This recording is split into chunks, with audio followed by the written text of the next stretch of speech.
Welcome back to the Greater Greener Georgia podcast, where we dive into the environmental challenges and solutions shaping our future. Today, we are speaking with Erick Allen about his candidacy for Cobb County Commissioner and his past role as a state representative and his stance on environmental issues. Thank you for coming and joining us today. Thank you for having me. So I always start the podcast episodes off with something fun, something so people can just get to kind of know you as a person. So what is your favorite thing to do in your district, or small business to support, or place to eat? What is it? Oh man, that's a lot of stuff in one question. Let's see. Favorite thing to do right now is I'm a soccer dad. My daughter is into soccer, so a lot of my schedule revolves around different parks and playing soccer. But we love to eat. I think favorite breakfast spot in Cobb, kind of right around the corner from my house, is Grits and Eggs. Good spot. You should try it out. It's one on Windy Hill and one over by Cumberland Mall. What do you get? The beignets, best ones in Atlanta. So go check them out. Yeah. So I'm trying to watch my carbs now. Oh no, you go there. You got to carb up, sugar, coffee. It's all good. It's all good. But yeah. So just like hanging out with the family, hanging around the neighborhood, and that's about it. I love that. Well, we'll get right into it. So you previously served as the state representative for Georgia's 4th District. How was that experience shaped your decision to run for county commissioner in Cobb? And then what lessons will you bring from the Capitol into the local government? The biggest lesson I learned is people think about the state legislature and they try to narrow the job down to like the red and the green button. What are you voting for? But there are so many other opportunities to serve in the legislature.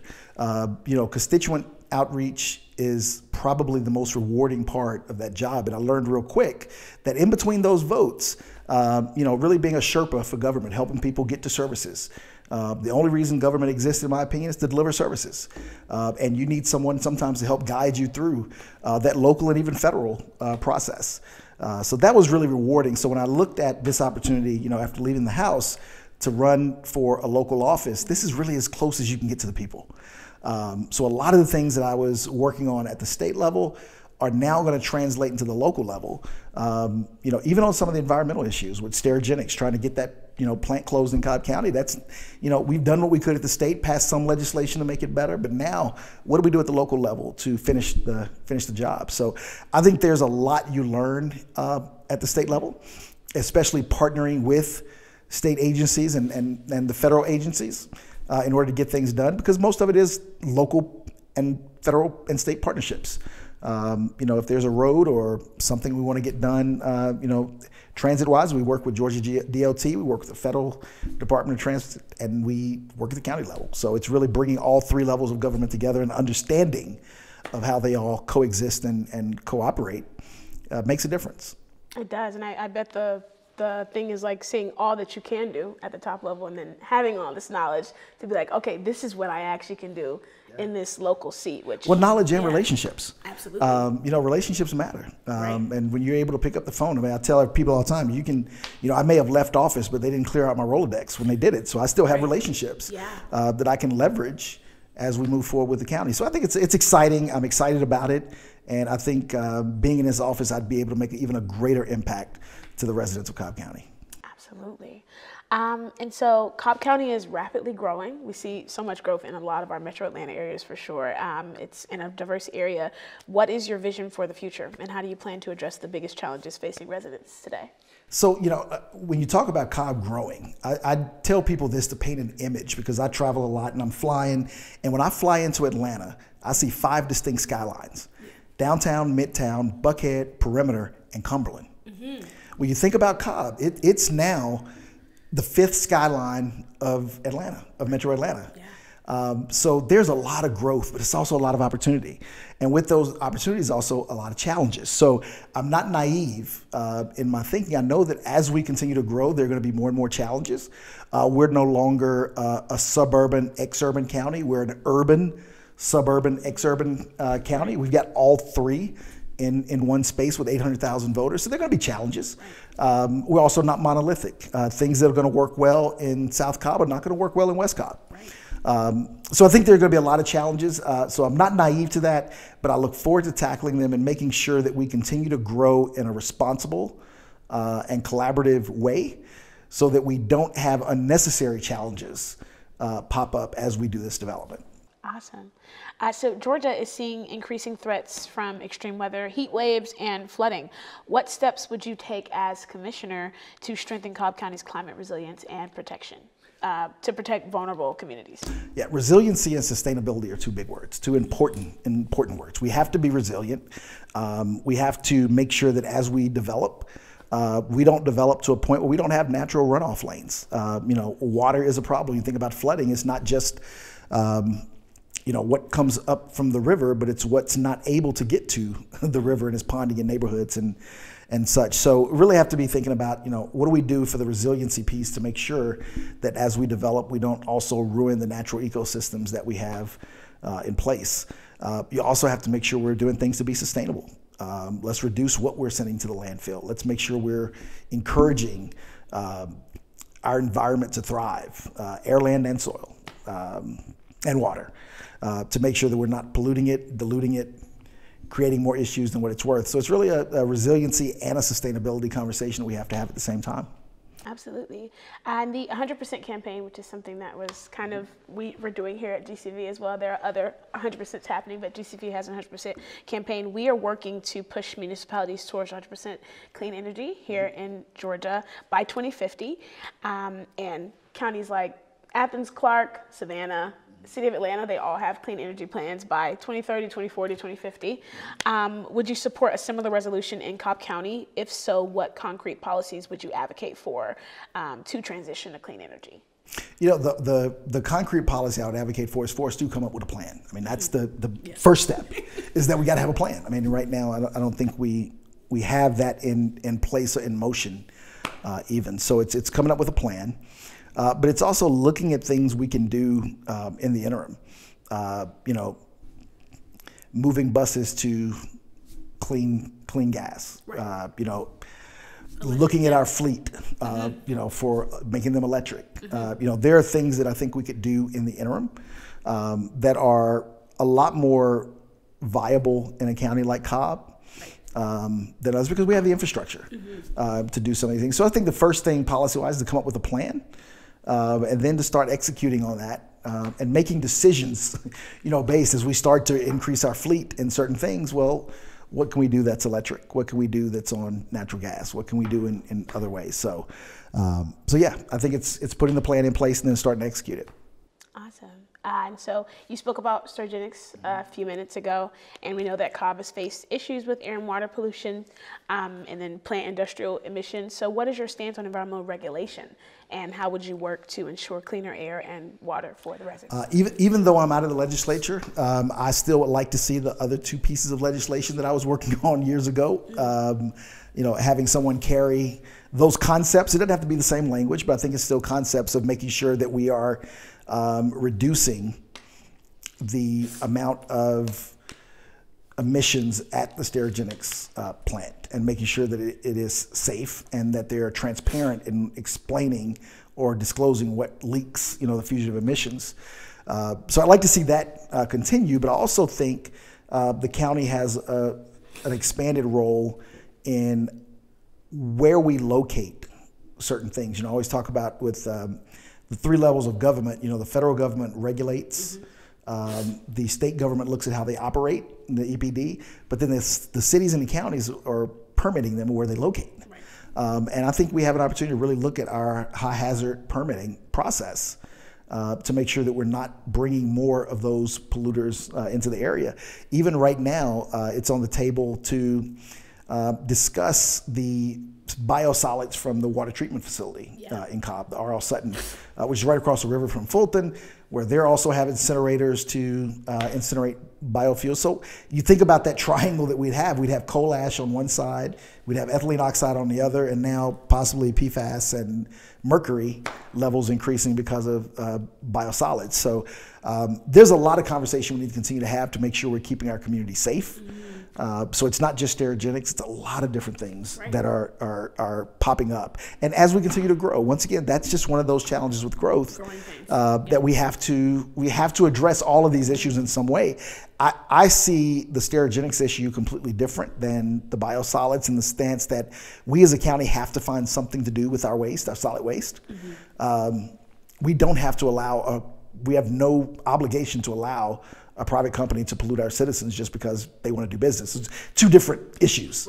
And I think we have to separate those and attack them, with the same vigor to make sure that we're creating a safe, once again, air, water, land, all needs to be safe for our residents. Yeah, I mean, that's kind of happening around Georgia. I mean, you have the biolabs that happened in Conyers, which was a horrible situation, something that happened many times before, and this was the final straw that broke the camel's back. What a way to break a camel. I'm a citizen of Conyers, so that was a big thing. So I think a lot of people are really pushing in on what are our local electeds and our big electeds, what are we doing towards these companies who are coming into our communities? Well, and to that point, I think we can't let the moment pass about what's going on right now, because we know that the federal government is going to weaken all the standards around all of this with regulation. If the EPA will exist in a completely different capacity in the next 6 months than it has in the last 60 years. So we got to be vigilant about that. We also have a very feckless EPD. I mean, nobody thinks the Georgia Environmental Protection Division is doing a great job. They're jokingly the environmental, I don't know what they are, permitting division. I mean, all they do is worry about the permits and they walk away. They don't really hold accountable. So there's opportunities in this to make sure that we are vigilant, the federal and the state level, not just at the local level, because it all interplays together. And it's very little we can do at the local level if these companies are being run amok and allowed to run amok at the federal and the state level. So. And public transportation plays a key role in reducing carbon emissions. How do you see transit expansion fitting into your plans for Cobb County, and what improvements would you prioritize? I think even though the SPLOST failed in November, there's still an opportunity. Well, it's sad, but I think there are reasons why. It's hard to ask people to support a 30-year SPLOST. One of the things I told people during that campaign was my daughter is 9 years old. By voting for that SPLOST, I'm basically putting a tax on her until she's 40. Think about that. That's a big commitment. So I think there are ways to come back at this with a more targeted approach, with better marketing and messaging, helping people understand the why. Why is this important? Why is this going to benefit everyone in Cobb? To your point, you're lowering emissions, you're reducing flow on roads, you are, for business community, you now have access to the best talent in the region, not just the ones that can happen to make it to your facility Monday through Friday, 8 to 5. So it's a broader conversation we can have. But mobility, and I use the word mobility over transit because it's all modes. The bike, trail, autonomous, all of these different things need to come together to help people move around the county and even to the city, to Atlanta or to the airport or wherever else. People need to be able to move to and fro as frictionless as possible while keeping environmental impacts down as well. So. Yeah, I think the SPLOST GCV played a huge part in helping to advocate and be on the ground for that. So there were 2 transits that we did for Cobb, and then the other one was for. So both of those SPLOST didn't. This time, and there's opportunity. It's a building. It's the time to build, and I think getting people more comfortable with seeing that transit is good for the area and giving everybody, because everybody can benefit from it. Not having to get into your car to go to the grocery store, or if you want to just drop by the mall, and you can just take public transportation for a cheaper rate than what your gas is, and come back and forth and not have to have the stress of driving or sitting in Atlanta traffic, which exists very much in Cobb. Well, and something that I think goes missed. I mean, with my full-time job, I spend a lot of times in different cities, counties, learning. And I was with a client on the West Coast a couple of months ago, and we were kind of talking about the transit thing. And the thing that they brought up that I think was missing from our conversation is there's the belief that people in the South just love their cars. But if you look at ridership of Uber and other shared, They may not be taking the bus, they may not be taking a train, but they're taking other modes of transportation. And so it's not as far-fetched of a concept. We've just got to now help people see, don't you like taking alternative modes of transit? Right. You know, what if it wasn't a bird, you weren't on a scooter, or you weren't, you know, summoning an Uber, you were using an app that summoned a ride share that the city or the county provided. So I think, once again, we just have to re-message and rebrand to get people to understand what we're trying to do is not necessarily unfamiliar. It's just different. It's packaged in a different way. It's packaged differently. But it's the same concept. Like when I was out knocking doors and telling people, you know, vote for the transit, say yes to the SPLOS. And I was like, oh, it's like you can do an Uber, but it'll be like from the county. So, and, you know, and people thought that was cool. They're like, oh, I like that. And then if you're not going to charge Uber prices, you can charge Cobb prices, which are with a much lesser cost. So moving along into kind of your leadership and all of the things there. During your time in the Georgia House, you worked on a variety of legislative issues. Can you share a specific policy or initiative you championed that you believe had a lasting impact? Yeah, the one I talk about the most, and people, if you've heard this before, I'm sorry, but I think it's the most exciting thing that I did while I was in the legislature. But there's a license plate that's out there that I got passed that says Georgia Recovers. It's for the recovery community from addiction, alcohol, substance use disorders. And, you know, people will say, well, why is that? You know, why was that so important? Because that's a community that needed to be seen. And the pride that members of that community have by getting that license plate and connecting with others and being praised for their recovery journey, but being seen for it as well, is important. And I think that that was an issue I was happy to work on. I'm most proud of it. Also, the things I did with Sterigenics, I mean, environment, those were, you know, up there too. But helping a marginalized or a population that's typically not seen in a way that's not stigma driven, to break that stigma and give them something to be visible and proud of was a major accomplishment. And I was able to get that passed unanimously in my freshman session in the minority. So that's also something I'm very proud of too, is the maneuvering around it. There was a lot of maneuvering around it, and was able to attach that language to a bill for a veterans license plate and kind of go through. But it was, to me, it's a testament of leadership and building bridges, not burning bridges, but and getting something done that will have a lasting impact. I had someone email me a couple of days ago that their son got their first car, and they had a picture with their Georgia Recovers license plate because their parents were in the recovery movement, but they were able to honor their parents by showing that. So they sent me a picture of it, and that's a lasting impact. That's something that every time, you know, we drive around and we see one and tell my daughter, you know, we did that. Yeah, we did that. That's amazing. And I think that's all, like, just going back to being public servants and being servants. And that truly is seeing communities that are not truly always seen or always put at the forefront, and like seeing that need. And it's something so small as a license plate that's impacting the lives and helping other people be proud of their recovery. You know, and we're all recovering from something. I mean, I tell you all that we are all recovering from something. So anyway, but it doesn't have to be just because of substance use disorders, anything else. Just showing that support of understanding. We all, I mean, we, even as a community, have not always embraced mental health and caring for the whole body the way we should. That should be a symbol to. So anyway, that's one of the things I'm most proud of. I love that. That you taught me something new. I would have never known that. So I love that I know that fact. I'm like, yeah, that's what. When you order your specialty license plate, anybody out there, when you order your specialty license plate, you have a chance to order the Georgia Recovers license plate, and half of what you pay for your plate will go toward the Georgia Council of Recovery and the Mental Health America, Georgia Mental Health Consumer Network. So. You can't beat that. That's lasting. That is a lasting impact. I love that. So county leadership plays a crucial role in zoning and land use. So how would you balance economic development with sustainability and protecting green spaces in Cobb? By being all inclusive. And what I mean by that is when, you know, developers want to develop, they want to be part of the community, they want to do it. We bring the community in, we bring the developers in, and as we start to develop the parts of Cobb County, the parts of District 2 that need to be either developed or redeveloped, reimagined, let's do it with all phases in mind. Let's talk about green space trails. Let's talk about infrastructure, transit, mobility, so that the developers can incorporate that into their plans. into their planning. Yeah.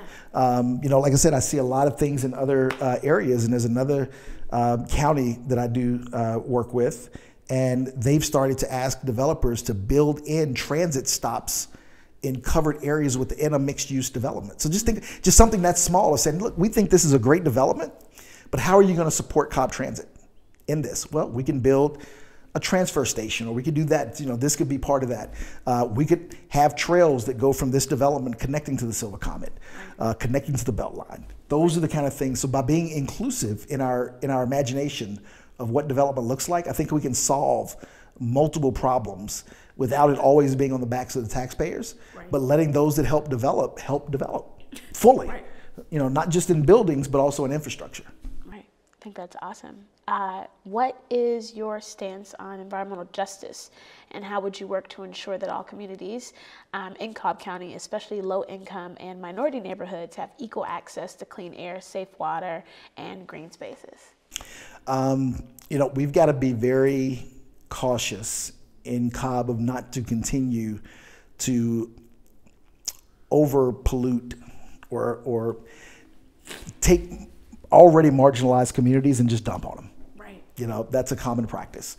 You start to notice, or certain parts of a county or a city are known for this type of thing. I think we got to rebrand that. There's some areas of Cobb that are branded as very industrial, but they're also less than 1/8 of a mile away from residential centers or schools or daycare centers or churches. So we just have to be very intentional. I think that is one of the biggest civil rights challenges of our time is environmental justice. Just like all of the other justice issues, I think you've got education justice, you've got health justice, you've got all these different things, but environmental justice is one of the largest of our times, because as we grow, there are just more dangers introduced into our day-to-day environments, and we've got to be very mindful of how we do that. Once again, the county has a very strong, outweighed responsibility to dictate where these things locate. And that's where it takes bringing the community together, working on master planning to make sure we've got a vision of where these areas are. They have to go somewhere. And you can't have the not in my backyard mentality, but you can have, it's going to be safe, and it's going to be in these confined spaces. And that's what we're going to designate for, so that we know where our green space is going to be, but we also know where our industrial base is going to be. Right, because I think a lot of times many people run into the marginalized communities are usually the ones that suffer from, developers want to come in, they want to buy up their homes, or just whatever might happen. It's usually happening to those marginalized lower income areas. And then the people who are, I'll call them the fat cats, or more people that are more well off, or they live in a different area where, you're not coming in they know, you can't come into these neighborhoods because it's already kind of maybe what you think Cobb should look like. And now we're going to gentrify this other side of town, or make it into what we think it should be, and then it knocks out an entire group of people who deserve to have access to the nice things, no matter if they live on the higher end of town or they live in a side of town that has a lower income. So I think one of the things, and that's you just said a whole lot of really, really good stuff. I just want to double click on it for a second, because one of the things that the root of all that is engagement. And you have some communities that are hyper engaged, and when they even hear of something that's not what they want, they jump into action. The challenge is making sure those communities who have not been traditionally given a voice feel empowered to speak up, and that they have someone listening. That is a big thing, to make sure their engagement is two ways. A lot of these communities are speaking, just no one's listening. So you've got to have that full communication. The other thing I just want to say is there's a distinct difference between reinvestment and gentrification. Yeah, true. Gentrification means you're redeveloping an area with no intent of the current population of being able to stay there. Reinvestment means I want this community to be better for the people who have existed here for generations. We need more reinvestment and less gentrification. Which is happening all over the place. It's a natural phenomenon, but if you do it the right way, where investment and I think there's some areas of the Beltline that were successful in this in a way, is you reinvest in certain areas for people to stay there, but as the property values expand and go up, now you've got those people that have been there for generations able to sell off when they're ready. And now they're able to reap the rewards. Right. Whereas gentrification is coming and just pricing everybody out. Yeah, just you have to sell. You can't afford it. You can't afford it anymore. Can't afford it anymore. Yeah. So there's a fine line between the two, but I think there's a difference between reinvestment and gentrification, and we need more of these communities to be reinvested in and not gentrified. I love that. Reinvestment instead of gentrification. I love that. So for voters who care deeply about climate action, clean energy, and sustainability, why should they support your campaign, and what sets you apart from other candidates in the race?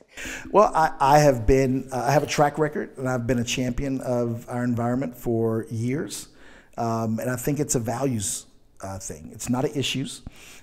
We know in this crazy time, issues come and go, and they pop up. What are your values? And I can tell voters I am steadfast in my values to make sure that we not only continue to grow, but we grow responsibly, that we focus on sustainability, that we put pressure on corporate polluters that are already here, but we also stop new ones from coming in. So I think that's a huge difference between me and anyone else in this race, no matter what side of the aisle they're on. Is having a track record and having that trust that no matter what the issue of the day, Erick has the values to protect us and to speak out for what we know is wrong. Absolutely. I love that. So I want to just thank you for coming on the podcast today. We've had a great time talking to you and just breaking down all the things in Cobb. I'm going to have you look at the camera and tell people early voting is happening now. Get out the vote. We are in the middle of early voting right now. It ends on Friday. So Friday, March 7th is the last day, but Election Day is March 11th. So if you know anyone in Cobb County that's in District 2, basically stretching straight up the county from South Cobb Drive and 285, up 75 to Kennesaw. So literally right up the spine of Cobb County. Awesome district, but have them come out and vote for Erick Allen for County Commission.